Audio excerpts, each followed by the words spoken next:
I'm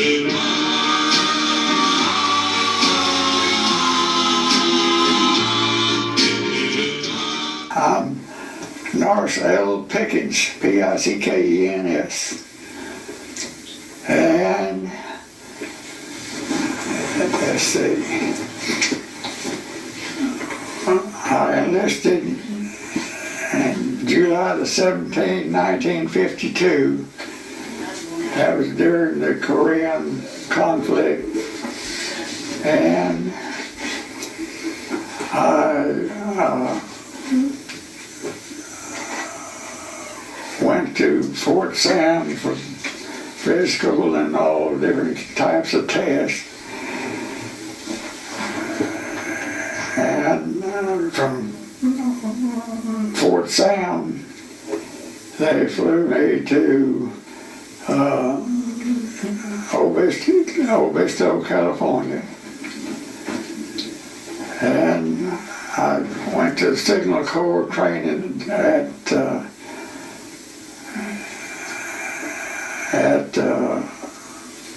Obispo.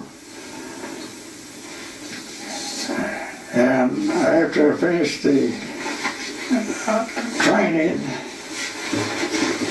at Obispo, I was sent to a leadership school. And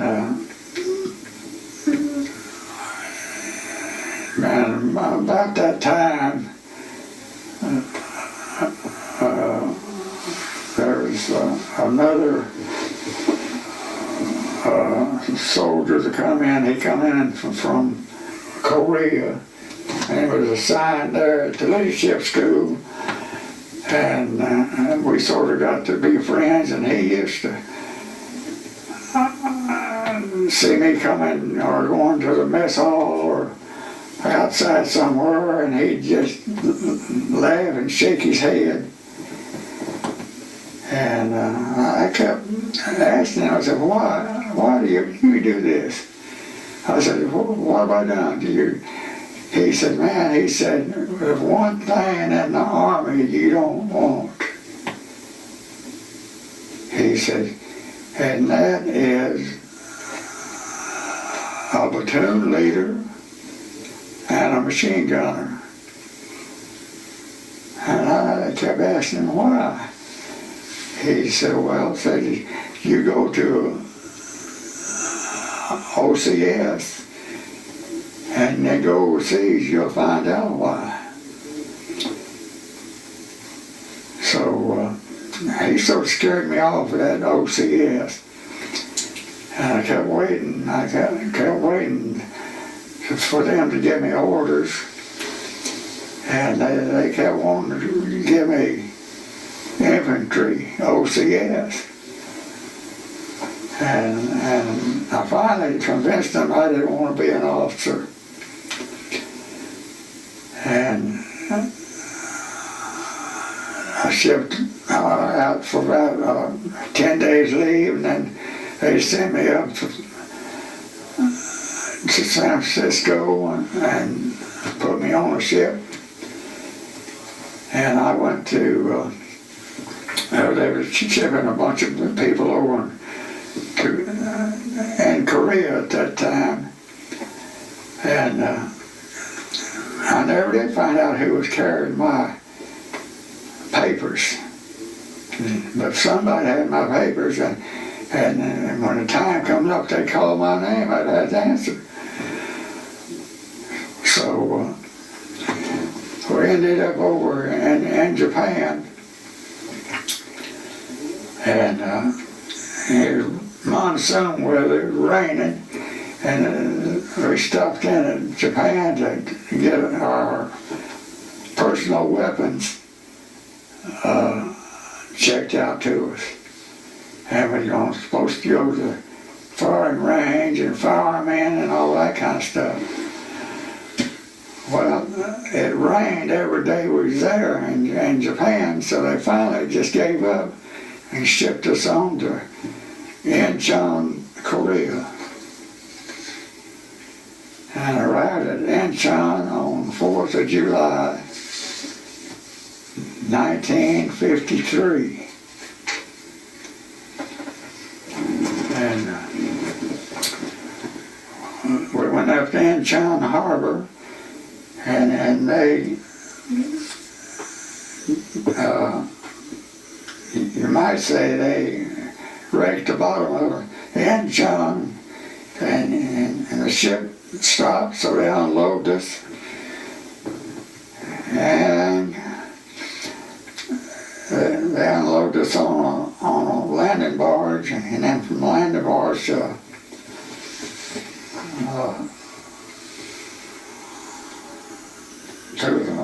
just like an old streetcar deal that had to swing back and forth.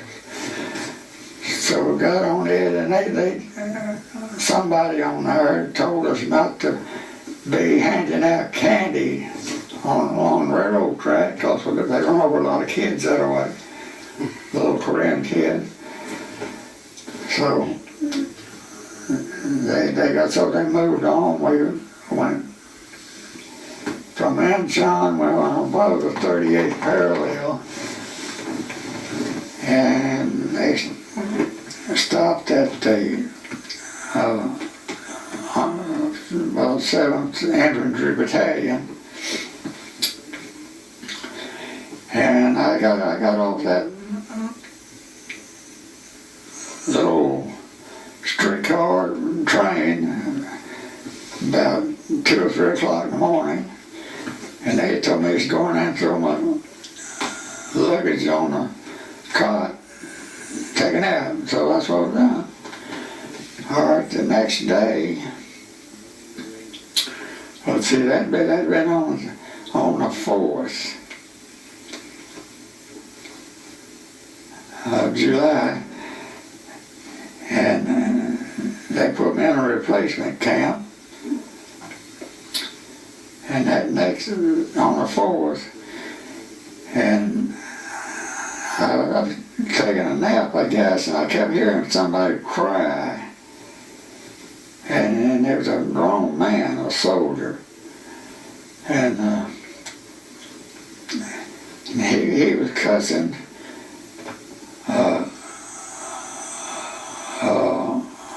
he was cussing a first lieutenant, and he wasn't nothing but a little old private.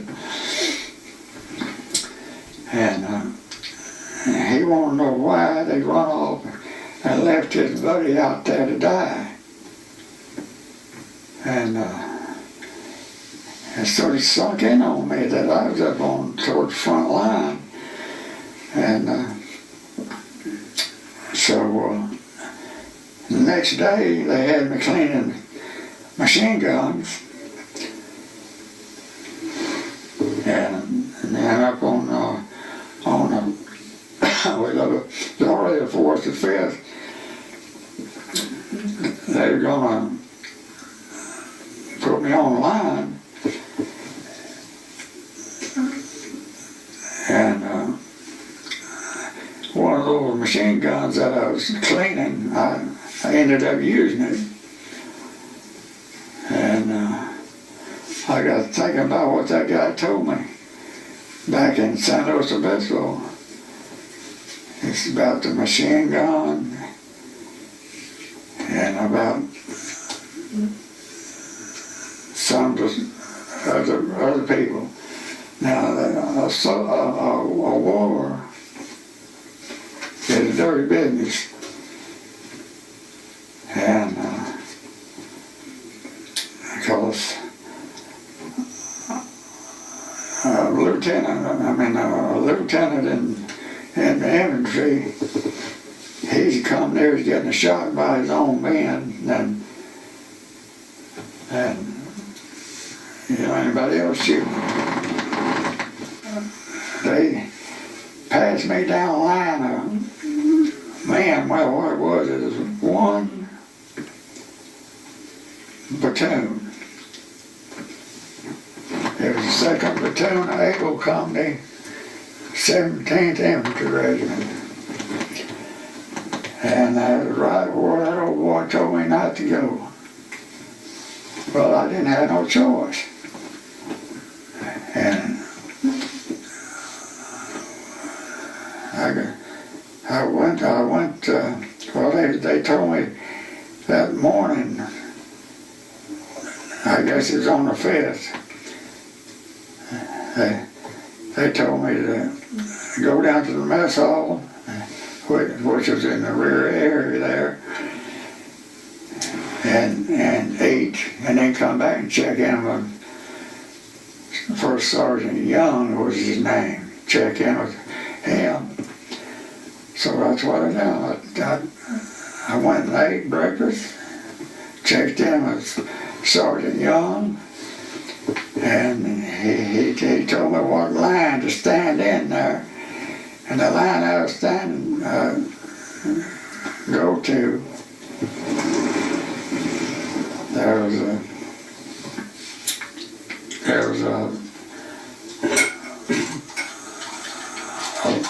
black soldier. His name was Poe, P-O-E, Poe, and he was a corporal. All right. And he ended up being my squad leader. And so when I come out of the mess hall, they told me to say, get you one of those jackets there. And they pointed at the armor jackets. And so I got an armor jacket that fit. And one that was big enough to cover my bottom. And so they sent me down this truck line, or what it was. There's 3 trucks pulled in there. And there's a few soldiers on it already. And I went to the third platoon Naval Company.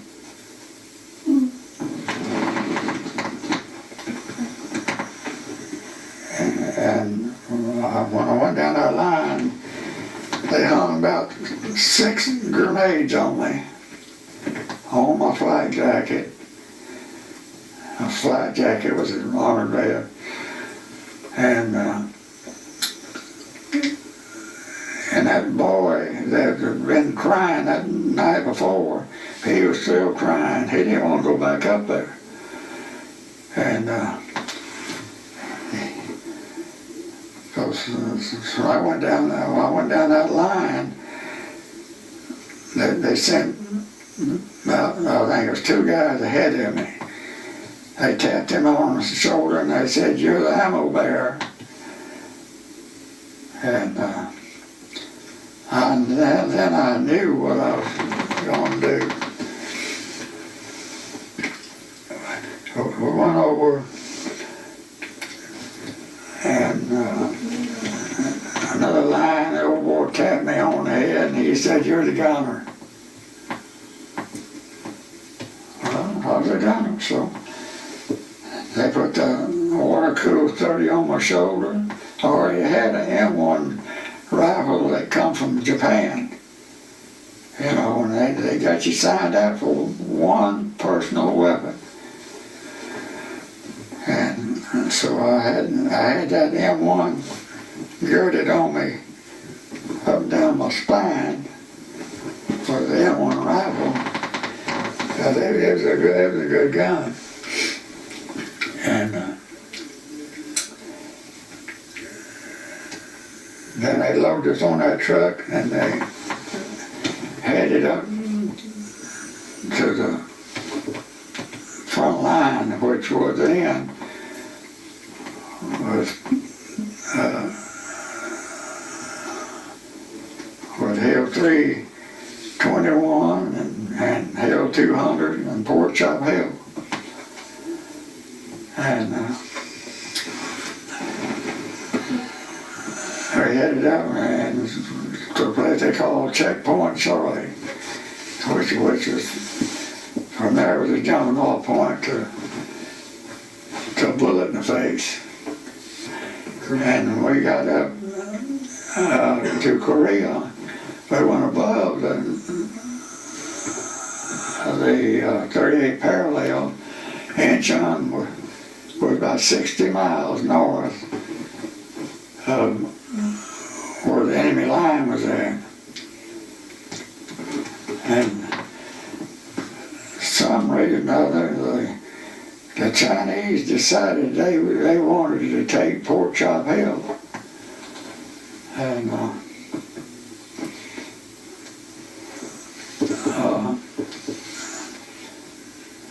so I got on that truck. All right, and I had 3 bandoliers hung on me. I had about 6 grenades, had a water-cooled 30. And we're taking off, went up to the front line, and man, the fire was coming in, you know, from over Pork Chop. That colored boy, Poe of the corporal. I was sort of dragging my feet because I had been on a ship for about 30 days. I hadn't had any exercise, anything. And they loaded us in those 3 6x. Well, some of them was in condition. I wasn't in condition. But I had that water-cooled 30 on me. And I had all those bandoliers and that boy Rusty had done the crying and all. He was still crying. And when we hit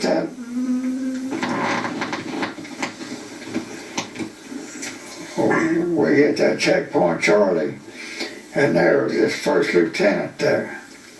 And this is something that never said right with me. The first lieutenant, and that was his company out there on Pork Chop, and there he was back here at checkpoint Charlie. And but he early that morning he broke and ran. He left the lieutenant out there, he left the first sergeant out there. Both of them died. And then the second lieutenant, he was able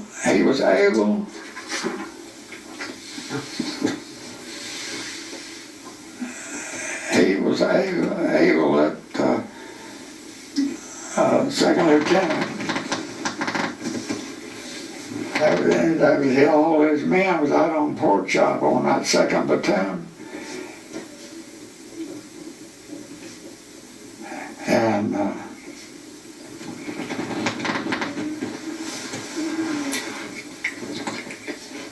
And they said the last time they seen him, well, getting ahead of myself. Anyway, they told me that first lieutenant, who was my acting company commander, he was the first lieutenant, he had bugged out and ran the night before. And there's 5 others who followed him out. One of them was the black boy, that Poe, and they all went back to that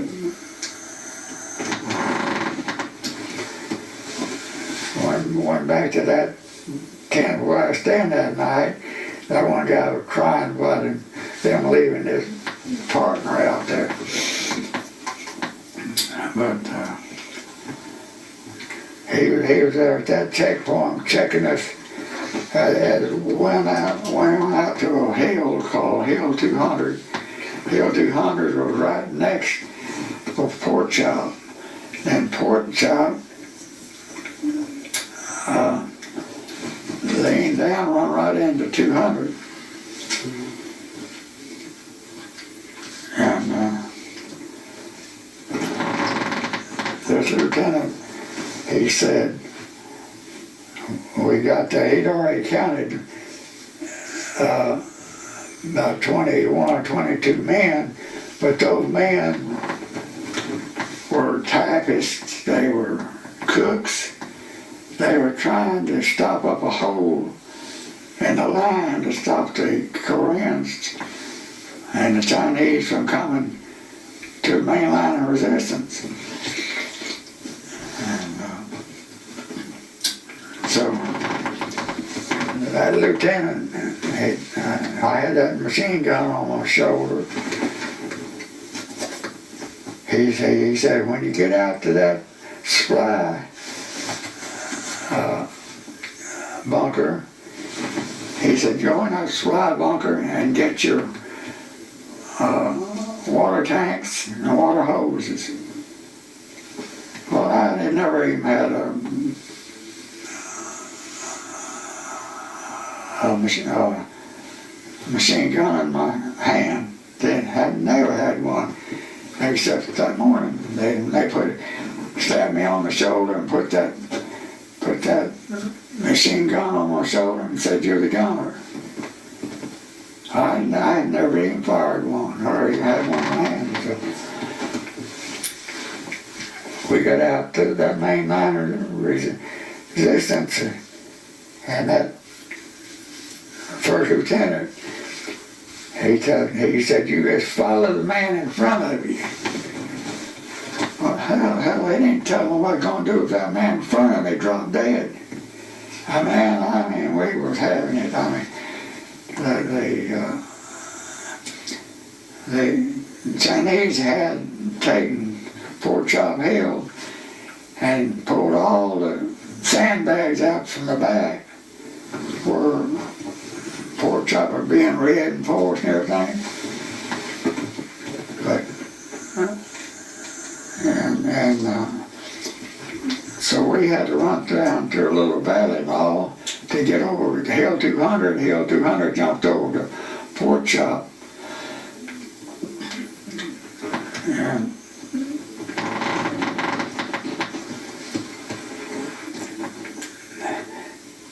well, the first thing that lieutenant told me to follow the man in front of you. Well, like I say, he didn't say what to do if that man got his head blown off. What was I going to do? And, but what I couldn't understand, that lieutenant, he said, if any of you go down, and hell, they was going down fast, because the Chinese had us about, I think about 8-1, and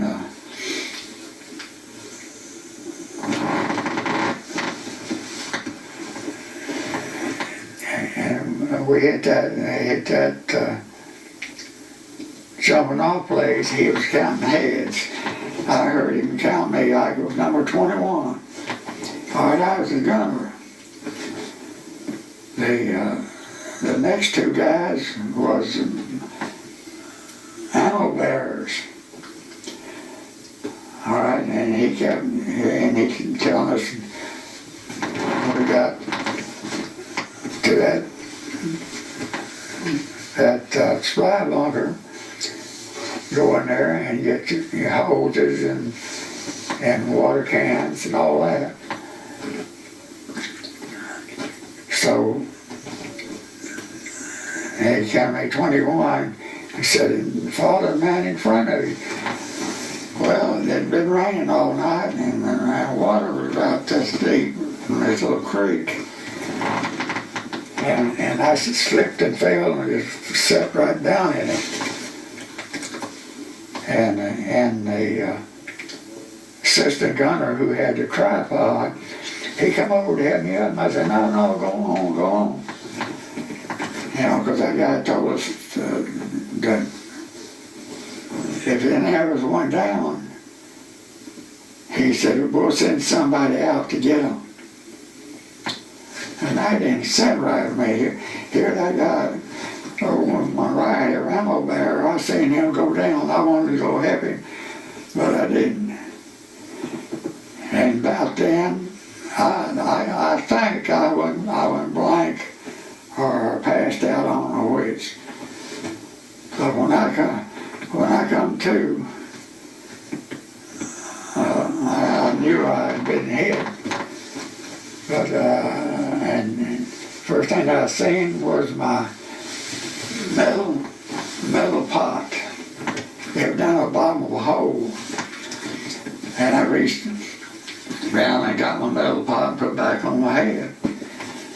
Well,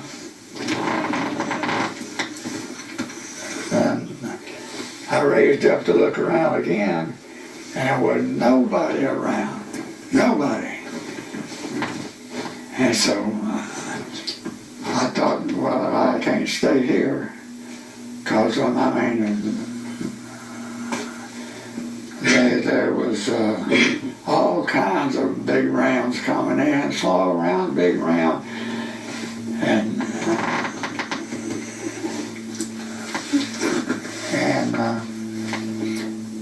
I knew I was going to get hit if I didn't get out of that hole and leave, because there was a mortar just one after another, just bouncing everywhere. And so I got up and broke and ran, and I made it to that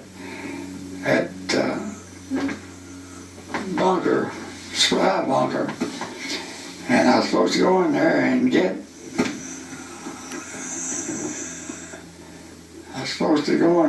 get the water hoses and water cans for that gun I had on my shoulder. And I went down there, and got in behind that bunker, so I was sort of out of the way of some of those mortars. I went around the bunker twice, and I finally discovered the damn door wasn't open, because it had two big old locks on it, and timbers that big. And I didn't know what to do, so I taken off and started up Hill 200, because there wasn't nobody else around. And I got up there, I got about halfway up that hill, and mortars falling around everywhere. And here come a guy down the hill. I hollered at him, he's a buck sergeant. I said, hey, you gonna open up this bunker? He said, no, I ain't open up. I said, well, who you with? And he told me who he was with.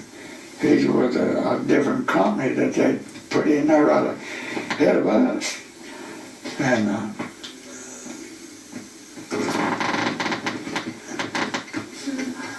he hadn't who I was with. I told him able company, because they just told me I was able company. And he said, well, y'all should be counterattacking, not us. He said, y'all don't want to let them in here. And so he went on, because they called him a bug out. He was just a buck sergeant, and every time he'd get in a tight, he'd break and run. So he taken on off running. So I went on top of the hill and got on in the inside trench. And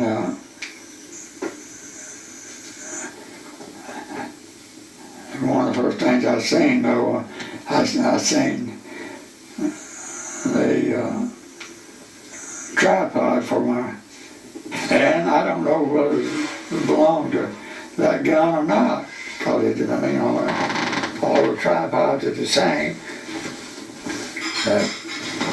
There was a light. He's supposed to be in system gunner. I figured that was his, and of course they were trenches, man, I mean, they were getting loaded down with mortar fire. And so I jumped over and got in the trench. And so to have some cover, the Chinese was in the trench ahead of us. And so I went in that first trench. And I cut and went due north for the first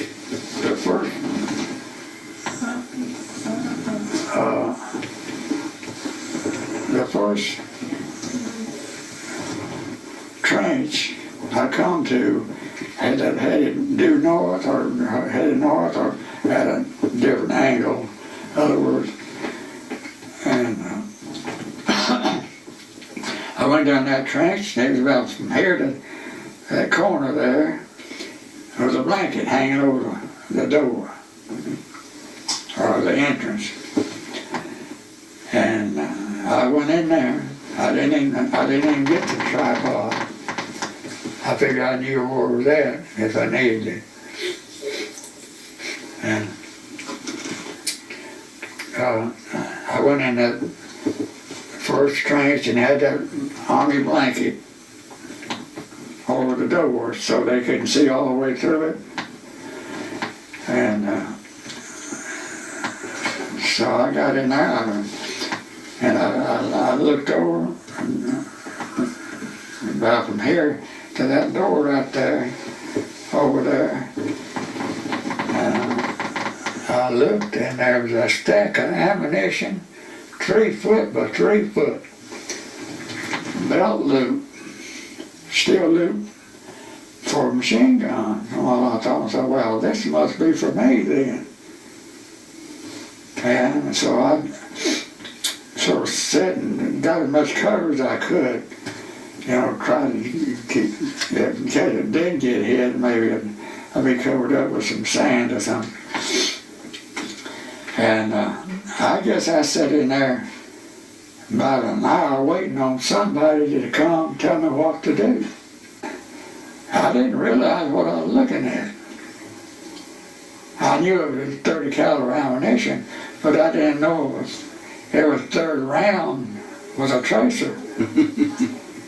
And I'll tell you what, there was one big old tank, an M48 tank, down the hill I'd say about 75 yards from the top of that hill where I was at. And I knew it was one of our tanks, but it was been knocked out. It wasn't no guns there on it, or there wasn't no people on it. It's just they had that tank, and they had been knocked out by the Chinese. And I guess I stayed in there for an hour and a half, maybe 2 hours by myself. Nobody come around. I kept wondering, why don't somebody come around and tell me what to do? And just in a few minutes, here the door flew open, and here come a black boy in. And man, his eyes are that big around, and I mean, he said, man, can I stay in here with you? I said, yeah, I don't care. I said, who do you belong to? And he said, I don't know. I said, you don't know who you supposed to be with? I don't know. He said, that's all he knew how to say, I don't know. And I told him, sure. I said, just pick you out a spot. I said, just you and me.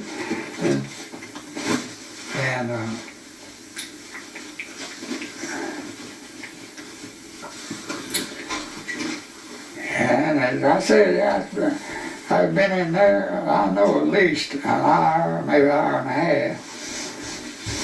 And his name was Garrett from Brooklyn, New York. And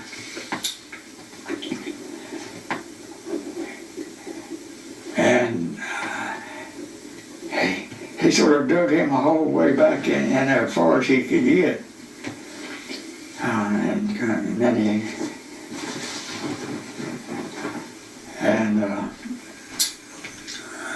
I told him I was supposed to set up a machine gun. I said, but I don't have nobody come around and show me how, what to do, or what I want to do. And all he could do was pray. That boy, he knew how to pray. And he just prayed and prayed and prayed. Every other word was Mother Mary. Man, and I got to think, I didn't want to laugh at him because it wasn't funny. The guy was scared to death. And so I told him, I said, one of us had better get out here and go see what we're supposed to do. He said, not me. Well, I said, all right. I said, you stay here, don't let anybody run off with this gun. And I'll go find somebody to tell us what to do. He said, you gonna come back? You know? I don't know where he come from. To this day, I don't know where he come from. But I finally, over a period of years, I didn't see him again. Well, yeah, I mean, when we broke and ran and got out of there, I see him, but he was the best one I had. Had another guy that they called him Rusty, and I was a gunner. Assistant gunner didn't show up. Ammo bearers didn't show up because most of them were dead. Anyway, I got out of the bunker,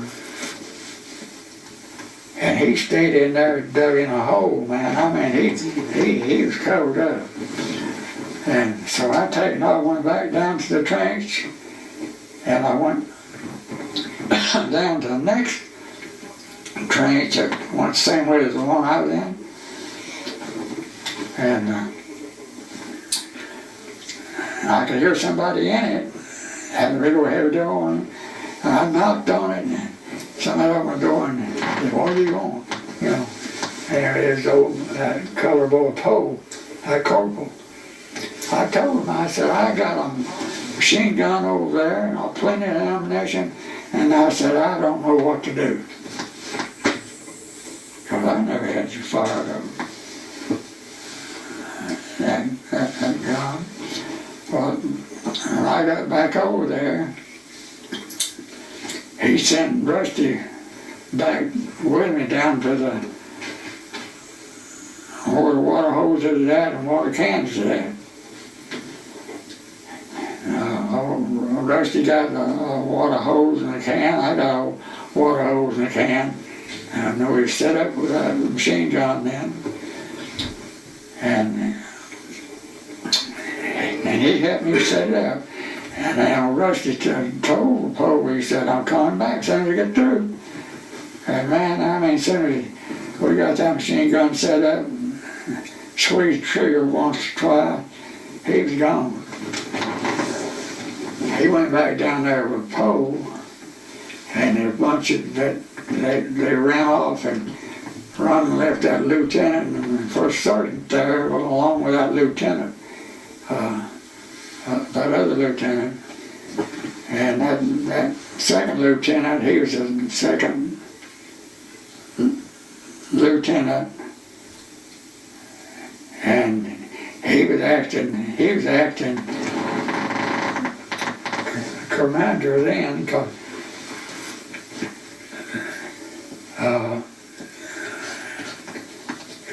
that other guy was at that checkpoint. He run out on him too. But this second lieutenant, they said he fought like a tiger, you know. He fought till they killed him. And see, that corporal, they wasn't firing. They, especially, well, anyway, I was in that bunker, and they had one little window pointed right at pork chop there, about that high. It was a rifle position, and but old Rusty, he'd already have set up that machine gun, and he'd gone back, and it wasn't set up right, and that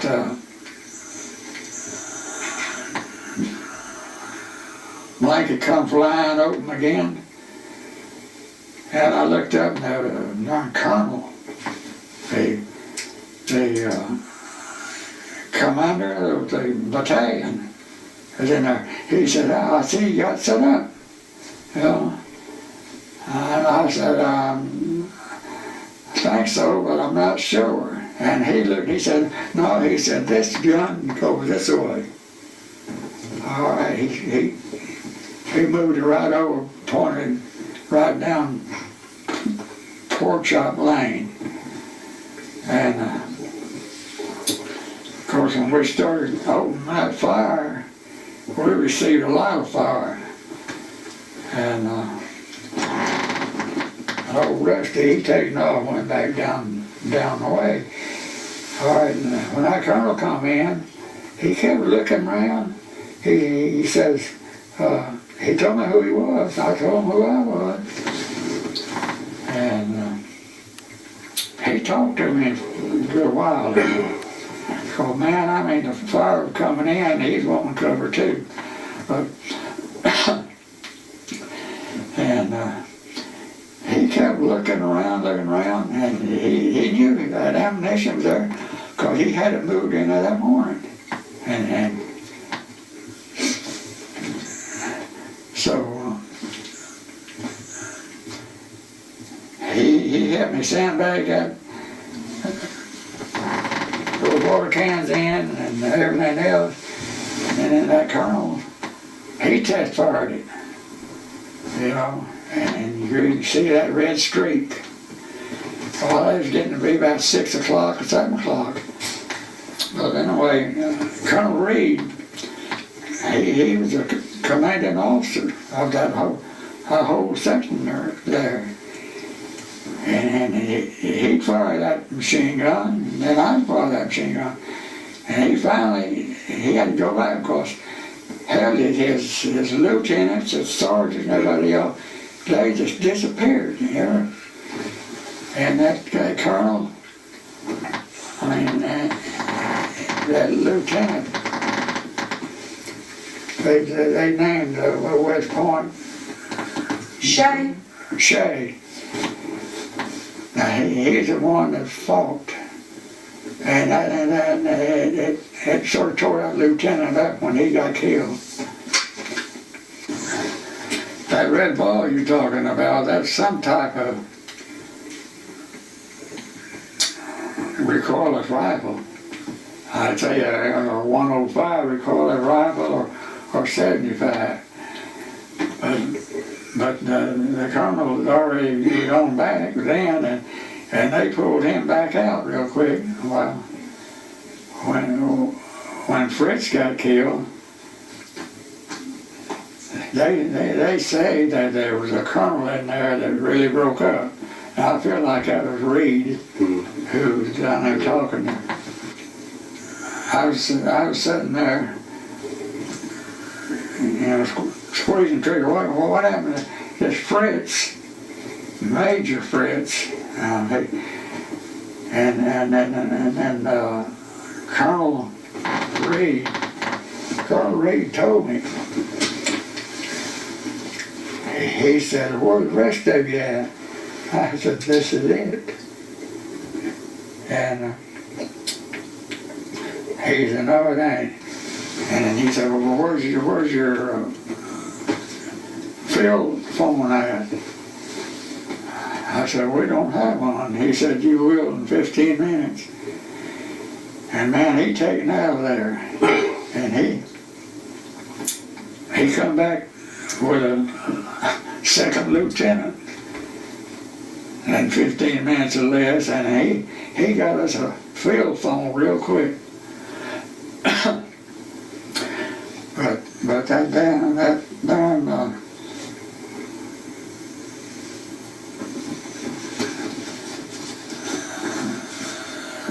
gun that was aiming at us all that time, well, I'd say they shot at us 3 or 4 times, and then we quit firing.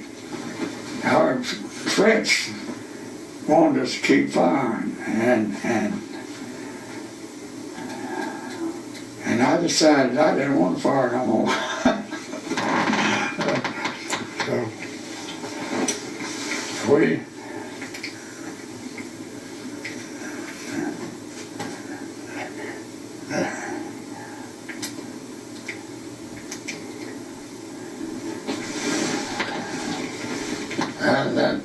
that tank down there, I don't know, they were further down than that tank on down the little valley.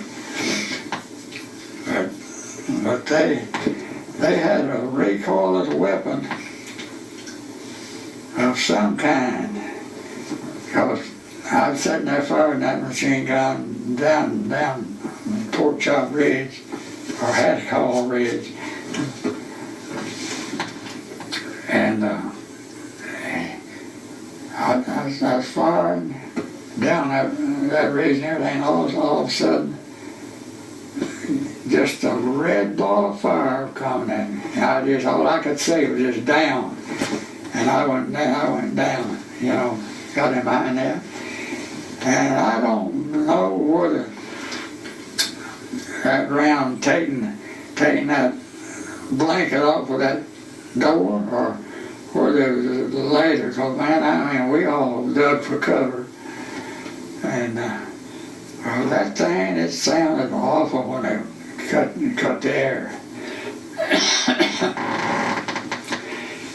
And most all those rounds like that from the Chinese and North Korean was ours. You know, they just overrun somebody, and they get their ammo, they get their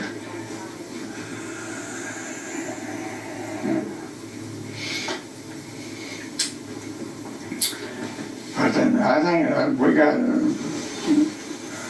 shot at about 3 times with that big round until Fritz got them lined up, and he stopped them. Because he would call them our shots.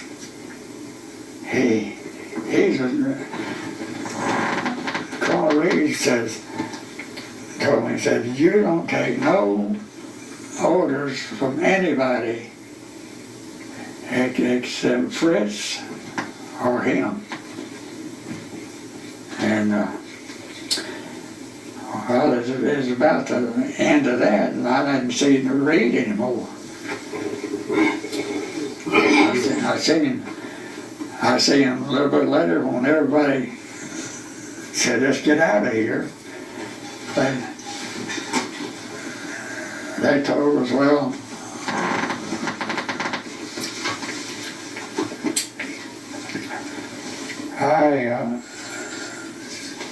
after Fritz got that red ball of fire zeroed in, and our artillery shut them down real quick. Now, the colonel, they ordered him off, and they know, because they'd already lost that executive officer, Fritz. And I tell the truth, I think was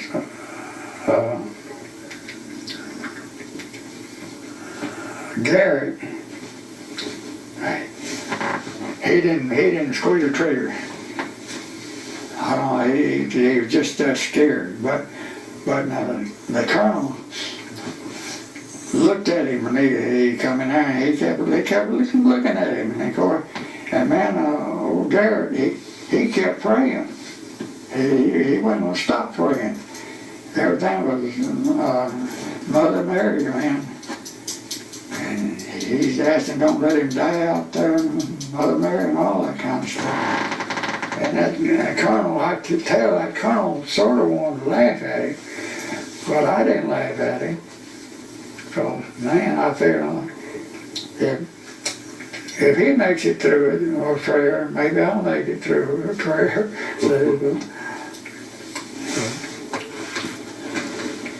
Well, after about 3 shots, they stopped that heavy artillery on us, and we began to fire tracers.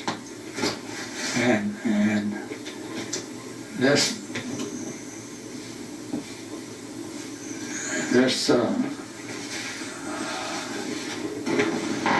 OP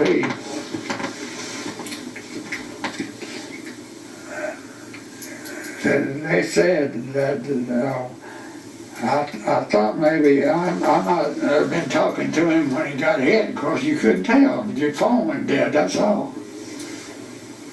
But I didn't really know that he was dead until somebody told me after we got back on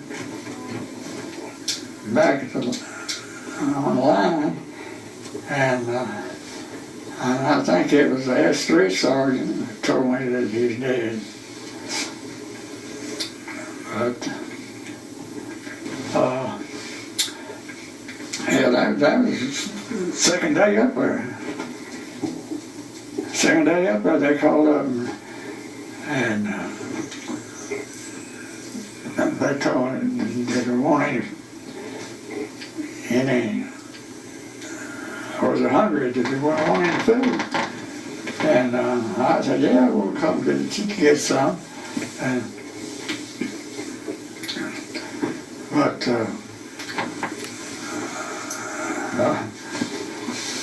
old Garrett, he didn't want none. He wasn't going there. But I carried him some food, and this Rusty, he was in there in and out. Because he was in there one time, and the colonel was in there, and the colonel told him to fire the gun. And then he went back down there to that bunker that all his other 5 buddies was at. And I think one of them he got hit. I'll say, made him go out to the listening post. But I went in there to get that food, sea rations, and it was just 2 doors down. It was our position, and then they had those 5 guys that they just covered themselves up with sandbags. And I went down there and the CP the trail went right down to pork chop and up pork chop. And I went in there, I was picking up some food, and I kept hearing this noise. And I looked over, and there this guy was who was he was a corpsman, first aid man or corpsman, and he wasn't making any sense, you know. He just you couldn't understand what he was saying. He was jabbering. And I went in there and I asked that lieutenant, he was green as a gourd too. He was first out there. And I asked him, I said, what's wrong with him? he said, they don't know. He said, they come run up that hill last night. And he said, he's still here. You know, but, and so I tried to talk to him, but I couldn't talk to him. I see that this guy that was making all the jabbering noise, I slept in a bunk right above him when the ship going over. And I wanted to tell that guy, that sergeant was in there, I wanted to tell him that this man needed to be sent back, you know. But, what happened, he somehow or another got mixed up with the 17th Infantry medical team, and he went down on that trail where they were coming in, and all of a sudden these flares and everything went off, and I could see right down in front of the gun I was firing that they were GIs. They weren't Chinese. They were GIs. And this guy, this sergeant, he said, yeah, he come running up here yesterday without any clothes on or anything. Well, I wanted to tell him, hell, he needed to be in the hospital, you know. In fact, I said something to that sergeant about the way they treated that guy, that he just wasn't all with us. He was going to get killed out there.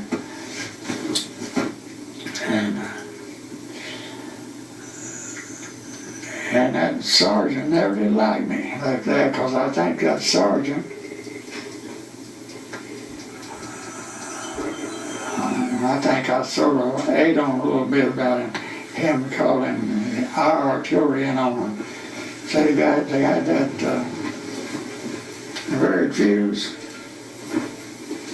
You ever fire any? I didn't ever fire any very fuse, but I tell you, our artillery did. Man, they laid it in there. And that very fuse, what it is just anti-artillery.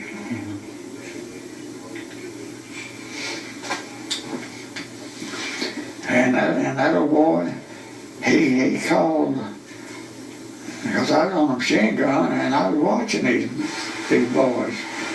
They were headed towards to get up on the hill. And all of a sudden everything just went blank dust and everything. And then when I looked again, there wasn't none of them there. They got covered up with dirt and sand or something. And this aide man was one of them. And I seen him about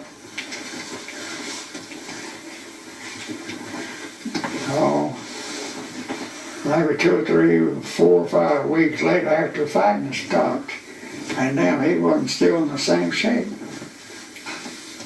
And that sort of made me feel bad. Because I tried to talk to him in there, and he didn't know what he was doing. Let's see. Well, now we got out there on the 7th. And from the 7th to the 14th, we were out there firing.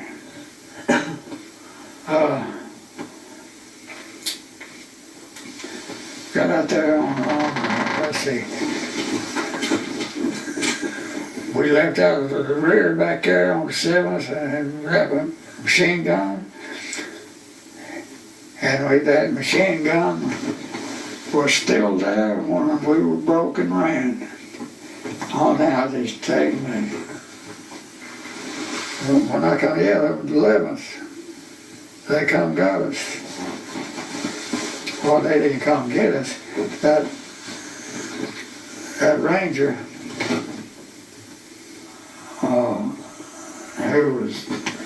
he was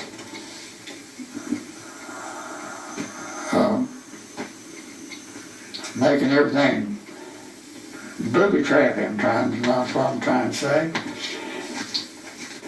All right, on the 11th of July,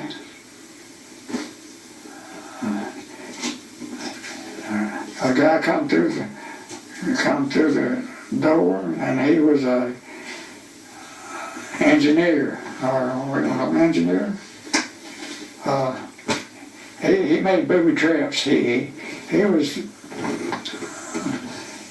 all that stack of ammunition in there. He was going to blow it up. He said we had 15 minutes to get off that hill. And we said, what? He said everybody has pulled out except y'all. He said y'all are supposed to be gone. And I told him, well, we're gone. and that Rusty made a break. And I don't think he'd run down to that middle place where his 5 buddies is at. And he'd run down there to get them or tell them we're leaving. And he got down there, there wasn't nobody down there. And he come back just all scared and scared. So, and we got back to that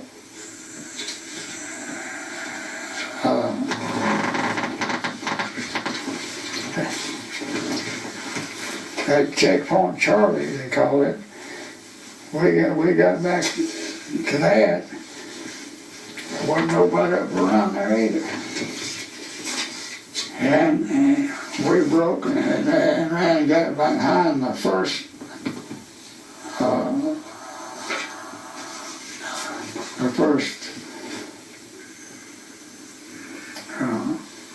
the place had in cover, good cover. And we got there, and there was a guy back there with a Jeep. And we asked him, he had a whole Jeep load of water cans. And so,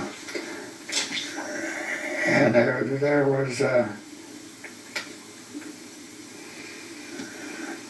old Garrett with me.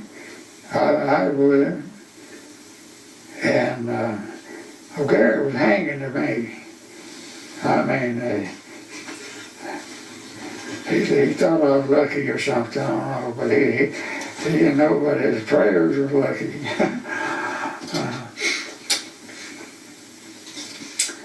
Anyway, that Jeep driver, he was just him, and so he had a front seat, and the other 3 guys, I got one front seat. And we got him back towards the rear area. I asked him, did you know where Evacuation is at? He didn't know, but he said somebody up there should know. He drove us up there, and sure enough, Evacuation was pulling out from all that fire. They quit firing. I guess they'd run out of ammunition both ways. But we started walking up the road. This guy at that tent said, yeah, that's Evacuation right up there. So we went up there. Stood up there was that first lieutenant. had counted 21 heads. I was 21 heads. And he got up there and we sort of waved him down. He waved down. He said, "Who's your man with?" We told him, "Naval Company, 2nd Battalion." And he sort of looked funny. He said, "What's your name?" I told him. He said, "We got y'all missing in action." I said, "No, we're not missing in action." And so we got in their truck and they carried us to the rest area. When I went to headquarters battalion. Okay. And I stayed there in battalion headquarters from until I come home. Well, this colonel, Colonel Reed, he undoubtedly was looking at who was going to go on patrol that night or something, or somebody going on patrol. And he seen my name, Naval Company, they're going on patrol that night at 8 o'clock. And he got his Jeep driver, told him where I was at, go get me. And that colonel pulled me out. He saved my life. He did. That colonel did. Colonel Reed? Well, one thing, I showed him your picture of what was up there. He stayed up there with us here a while. And he went back to I Corps, and maybe he seen it, the name there, I don't know. Then they have a place west of Pork Chop, they called it Alligator Jaws. Place, and that sergeant had me going to Alligator Jaws. I went in there, first thing they done when I got up there on that Alligator Jaws, they handed me a water-cooled machine gun. I tried, man, that sergeant wanted me dead. I don't know why. I think it was because he called that BT fuse in on those 5 boys down there. I think he got them all of them dead, maybe. What was that sergeant's name? I wish I knew. I don't know. But he was in what battalion, what group was he in? He'd be, oh yeah, he was I say the first sergeant of Able Company, the Able Company, or he was a platoon sergeant, one of the at the Alligator Jaws, or supposed to went on night patrol that night, combat patrol that night. And that old boy was up there, that sergeant was. And I went in there and he says, "You're the luckiest thing," to call me lucky. He said, "You were first out on line," and he said, "Everybody had gone on combat patrol except you." I said, "Is that all right?" Yeah. So, right after Alligator Jaws, I'm going to have to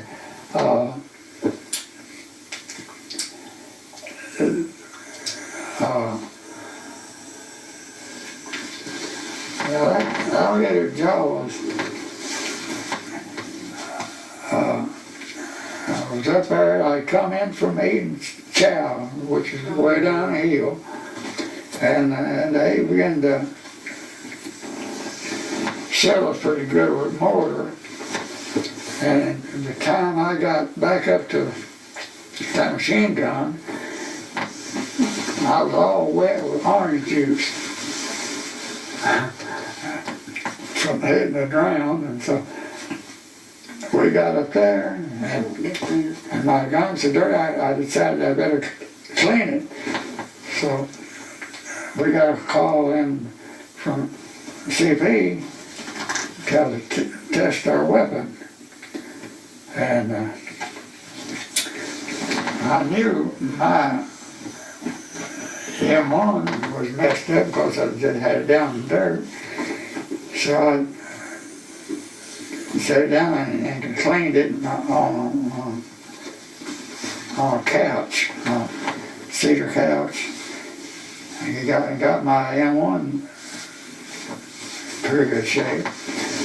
And they wanted us to test our weapons. So I was going to test the machine gun, and it did happen. We had a little 17-year-old boy come in and he wanted to test that water cooler clearly so bad.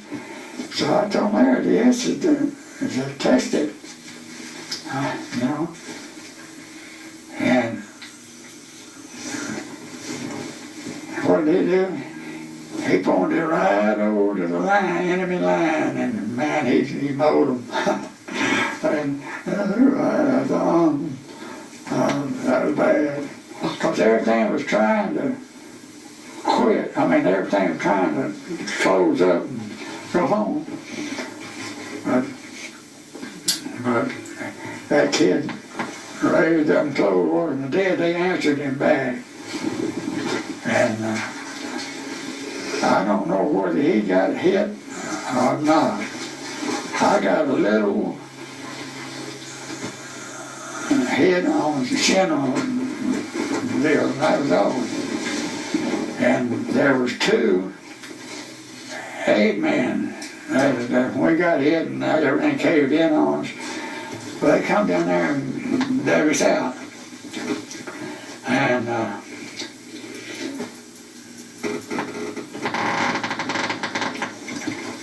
course, they looked at me and everything, and they seen this blood and a hole in my pants and all that stuff. And they told me, said that in the morning you be down to the headquarters and you're going down to the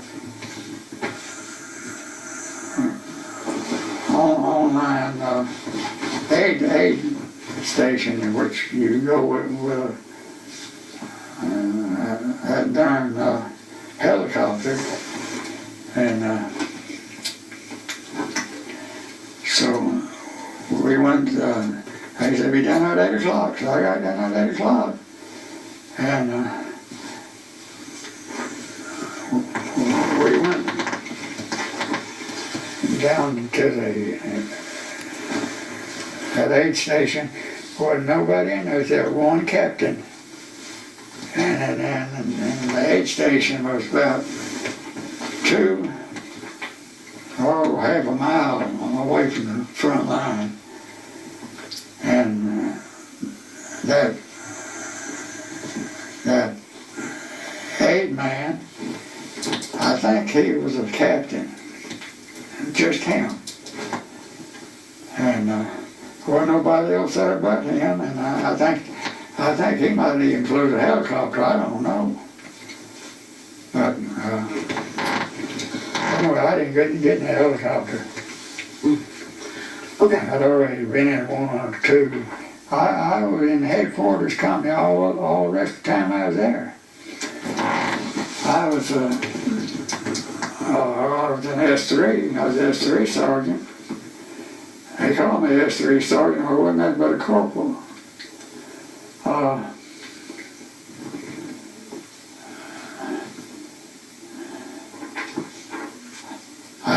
I told you about the Oklahoma man that's supposed to replace me. Yeah. All right. We was outside kicking the football around, and somebody come out there and told me, said, Pickens, go pack your bag, you're going home. I was wondering that they didn't have no replacement for me. So I went in there and got my dog bag and everything.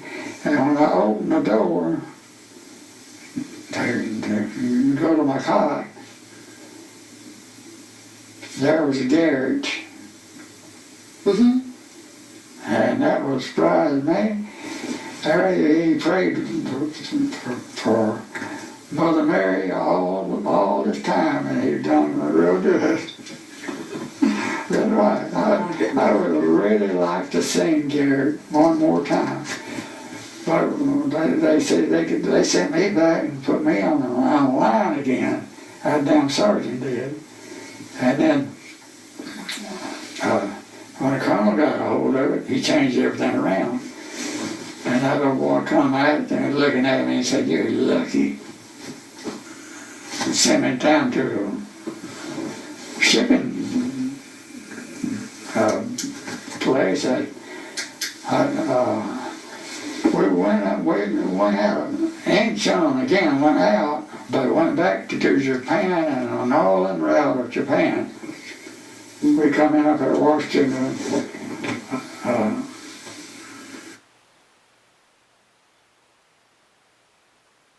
I come in Fort Lewis. Fort Lewis? Oh.